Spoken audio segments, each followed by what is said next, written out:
Gashakuta, tome 2. Suite de Gashakuta, on va continuer sur le Rudo qui a été sauvé par, alors je crois qu'on a le nom derrière, on a sauvé par Enji, le mec avec le parapluie. Je l'avais sauvé et qui apparemment peut peut-être avoir des conseils pour aider Rudo à essayer de remonter à la surface. Donc Rudo va essayer de l'aider en rejoignant aussi un peu sa bande qui est une sorte d'organisation vite fait qui s'appelle les Nettoyeurs, qui en gros s'occupe un peu des monstres et de garder la sécurité de la zone. On a, je crois, de l'abîme, voilà, de la zone de l'abîme où il y a tous les déchets, tout ce qui termine là-bas.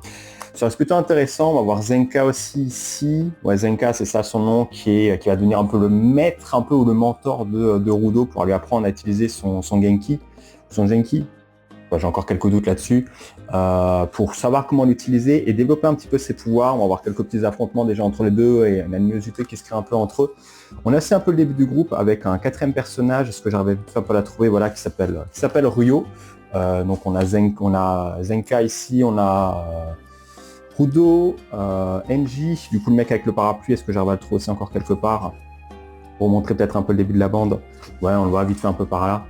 Pour moi, déjà un petit peu une bande se crée, un groupe de 4 qui je pense sont à peu près les 4 personnages principaux, de ce que j'ai vu aussi sur quelques illustrations, qu'on va suivre là-dedans. On va suivre aussi un peu l'organisation des nettoyeurs, voir un peu comment ils fonctionnent, comment est-ce qu'on peut rejoindre leur clan et à peu près leur mission principale, en quoi ça consiste, qui est surtout un peu la protection de zones et de battre des sortes de petites bêtes qu'on voit là, qui naissent un peu des miasmes et de tous les déchets, de la luminosité qui sont créés dans cette déchetterie. Ça reste intéressant. Ce que j'ai bien aimé aussi, c'est qu'on développe un peu des personnages vite fait secondaires, ce qui est un peu, je prends référence par exemple à Kaiju 8, il y a toujours un peu un petit groupe qui s'occupe après de nettoyer ou qui s'occupe des tâches un peu ingrates, mais là c'est un peu pareil, on a des personnes qui n'ont pas forcément trop des pouvoirs, mais qui sont quand même là pour épauler, aider un peu à faire en sorte que ceux qui ont des pouvoirs puissent gérer au mieux la situation et les aider à leur avantage. C'est cool de développer un peu, j'espère que ce sera peut-être encore le cas un peu par la suite, ou qu'on aura peut-être des personnages qui vont devenir un peu plus importants, ou même d'autres branches aussi, peut-être qu'on va apprendre plus tard qu'il y aura d'autres branches qui permettront de gérer peut-être un petit peu ça, ou qui risquent peut-être de se rebeller.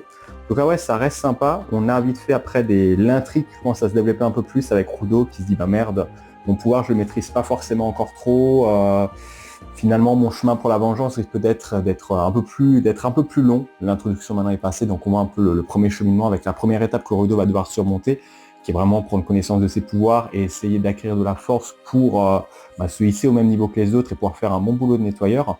Ça reste cool en vrai, c'est intriguant, j'ai quand même envie de voir un peu la suite, voir jusqu'où ça ira. Après, j'attends quand même encore, vraiment, il manque encore le petit élément déclencheur, je me dis ok vraiment c'est génial, j'ai envie de connaître la suite, mais bon, ça reste quand même sympathique et je recommande pour moi. Et toi, t'en penses quoi?